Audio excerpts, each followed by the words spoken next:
মহাকর্ষ অভিকর্ষ থেকে তুমি কোন প্রশ্নগুলো পড়লেই তোমার প্রশ্ন প্রস্তুতি হয়ে যাবে। যেমন এখানে টাইপ 1, 2, 3 দেখতে পাচ্ছ, অভিকর্ষ স্তরণ 3টা টাইপ আছে। সো 3টা টাইপের মধ্যে সবচেয়ে ইম্পর্টেন্ট হচ্ছে অভিকর্ষ স্তরণ এবং হচ্ছে কৃত্রিম উপগ্রহ মুক্তিবেগ। আর এই যে আনকমনটা যারা একটা প্রশ্ন ভিন্ন রকম করতে চায় তারা দেয়, সো এটাও আসবে। সো আমি এখানে তোমাকে দুইটা একটা প্রশ্ন দিয়ে দিব, নো প্রবলেম। অভিকর্ষ স্তরণ থেকে কোন কোন প্রশ্নটা পড়লেই তোমার হয়ে যাবে, দেখো এখান থেকে প্রশ্ন নর্মালি কি আসবে। তোমাকে বলবে ভূপৃষ্ঠ থেকে এত উচ্চতায় অভিকর্ষ স্তরণ নির্ণয় করো, ভূপৃষ্ঠ হতে এত গভীরতায় অভিকর্ষ স্তরণ নির্ণয় করো। উচ্চতা, গভীরতা, গ নম্বরে সাধারণত এই প্রশ্নে আসবে। উচ্চতায় অভিকর্ষ স্তরণ কত, গভীরতায় অভিকর্ষ স্তরণ কত, এগুলো তোমার গ নম্বরে সাধারণত দিবে, এরকম ভাবে দিবে। হ্যাঁ, দিল।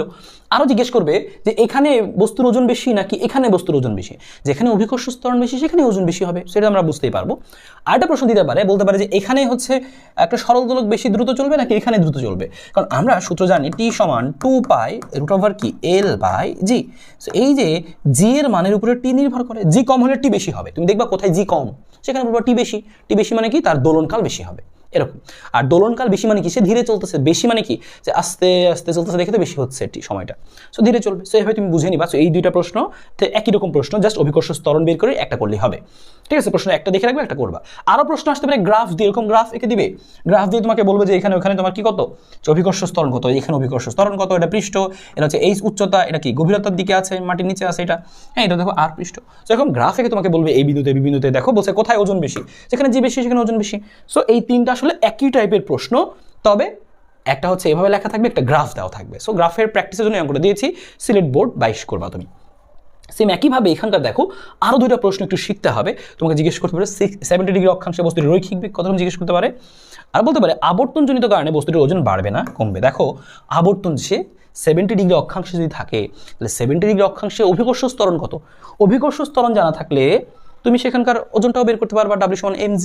সো তুমি আগে এই এত অক্ষাংশে তুমি কি বের করবা, যে জি এর মানটা বের করবা। তার মানে গ নম্বরের জন্য জি এইচ উচ্চতায় জি এর মান, এইচ গভীরতায় জি এর মান, ল্যামডা অক্ষাংশে জি এর মান, এই সূত্রগুলো দিয়ে তোমার গ নম্বর বা ঘ নম্বর আসবে।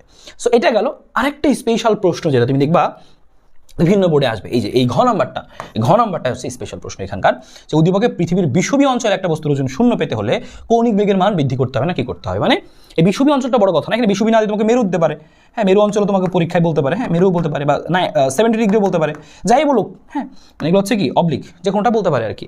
সো যেটাই বলুক তোমার পরীক্ষায় দেখবা তোমার এই কথা থাকবে যে বস্তুর ওজন 0 পেতে হলে, ওজন 0 না বলে কি বলতে পারে, যে জি 0 হতে হলে যে কৌণিক বেগের কি পরিবর্তন করতে হবে, তোমাকে এভাবে জিজ্ঞেস করতে পারে। হ্যাঁ, তার মানে জি এর মান 0 ধরে, এই যে জি এর মান 0 ধরে ওমেগার মানটা বের করা, এই হচ্ছে অঙ্কটা। সেই অঙ্কটা প্র্যাকটিস করবো হচ্ছে যশোর বোর্ড 23 থেকে করে নিবা। এরকম সিমিলার কয়েকটা অঙ্ক তুমি পাবা, একটা প্র্যাকটিস করলেই হয়ে যাবে। এটা গেল আমাদের ত্বরণ থেকে। এবার কৃত্রিম উপগ্রহ এবং মুক্তিবেগ থেকে কি আসতে পারে সেটা খেয়াল করো। কৃত্রিম উপগ্রহ মুক্তিবেগ থেকে আসবে, নর্মালি জিজ্ঞেস করতে পারে যে ভাই একটা কৃত্রিম উপগ্রহ ঘুরতেছে, বেগ কত, তার পর্যায়কাল কত। আবার পর্যায়কাল না জিজ্ঞেস করে বলতে পারে ভূস্থির হবে কিনা। আমরা জানি টি এর মান 24 ঘন্টা হলে ভূস্থির হয়। সেই অঙ্কটা তুমি করবা। এবার একইভাবে তুমি এখান থেকে অঙ্ক করবো হচ্ছে দিনাজপুর বোর্ড কত, দিনাজপুর হচ্ছে 2024, এবং এটাও কিন্তু রয়েছে। এখানে কি বলেছে খেয়াল করো, তোমাকে বলেছে যে উপগ্রহটি ভূস্থির উপগ্রহে রূপান্তর সম্ভব কিনা। তার মানে এইচ এর মান কত হলে ভূস্থির হবে, তাহলে এইচ তুমি বের করবা এবং টি এর মানটা বসাবা কত, টি বসাবা 24, টি 24 ঘন্টা বসায় এইচ বের করবা। তোমাকে বলছে ভূস্থির বানানো সম্ভব কিনা, হ্যাঁ সম্ভব। আমি যদি অন্য একটা উচ্চতায় নিয়ে যাই তাহলে টির মান 24 হতে পারে। কিন্তু এখানে দেখো একটু হালকা চেঞ্জ করে ওরা কি চালাক কি বলেছে, যে উচ্চতার পরিবর্তন না করে, তাহলে উচ্চতার পরিবর্তন না করেই তোমাকে কি করতে হবে, ভূস্থির বানানো সম্ভব কিনা। তুমি বলো যে হ্যাঁ সম্ভব, তখন বেগ চেঞ্জ করো এবং প্রশ্ন বলেই দিচ্ছে যে কত বেগ দিলে ভূস্থির হবে। তার মানে এখানে টি 24 এটা বসাবো, সমস্যা নেই, টি করলে 24 ঘন্টা বসাবো, তবে এখানে এইচ বের করবো না, বরং সেখানে আমরা ভি এর মান বের করবো। এই দুটো অঙ্ক দেখে রাখবা, ঠিক আছে। সো গেল।